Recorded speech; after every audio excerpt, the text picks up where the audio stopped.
In April of 2026, a small printed circuit spoke to a living brain cell, and the brain cell understood it.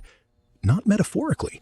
A real neuron, taken from real brain tissue, received an electrical signal from a piece of manufactured electronics and responded exactly as it would to another living neuron. The line between machine and brain didn't fall all at once. It just moved. For decades, building electronics that could genuinely talk to the brain has run into the same wall. Silicon chips are rigid, uniform, and built from identical components repeated billions of times over. Every transistor is fixed the moment it's fabricated, and nothing about it changes afterward. The brain is almost the exact opposite. It's soft, three-dimensional, made of wildly different neuron types specialized for different jobs, and its connections are constantly rewiring themselves as you learn and adapt. Getting a rigid silicon chip to convincingly imitate that kind of living, shifting electrical signal has never really worked. Engineers at Northwestern University decided to stop trying to force silicon into that role and build something fundamentally different instead. Their team, led by materials scientist Mark Hersom, developed flexible electronic inks using nanoscale flakes of molybdenum disulfide as a semiconductor and graphene as a conductor. Using a specialized process called aerosol jet printing, they deposited these inks directly onto a soft, flexible polymer surface, essentially printing artificial neurons the way you might print ink onto paper, rather than etching them into rigid silicon.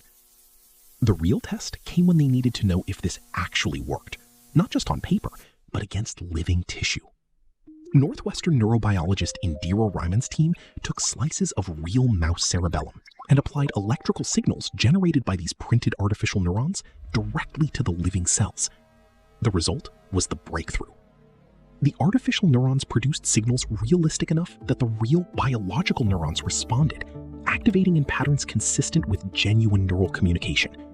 A manufactured device had successfully spoken the brain's own electrical language, and living cells had understood it. This matters for two very different reasons. The first is medical.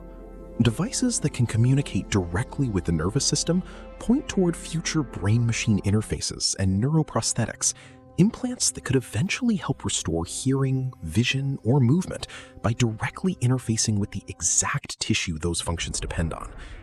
The second reason is about computing itself.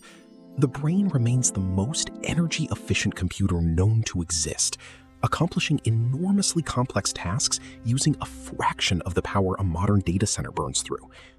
Building computing systems that actually mimic how neurons signal, rather than brute-forcing complexity through billions of identical transistors, could lead to dramatically more efficient machines. It's important to be precise about where this research actually stands. This experiment used slices of mouse brain tissue in a controlled lab setting, not a living human, and not a fully integrated implant. Turning this into real medical devices or genuinely brain-inspired computers is still realistically years of careful engineering away. What's been proven so far is narrower, but still genuinely significant, that a printed, flexible, non-silicon device can generate signals real enough to activate actual living neurons. So consider what quietly happened in a lab in 2026. A device built from printed ink, not silicon, spoke in the brain's own electrical dialect, and a living cell answered back. The boundary between artificial and biological wasn't shattered in some dramatic instant. It moved by one small, careful, successful conversation between a machine and a piece of a real living brain.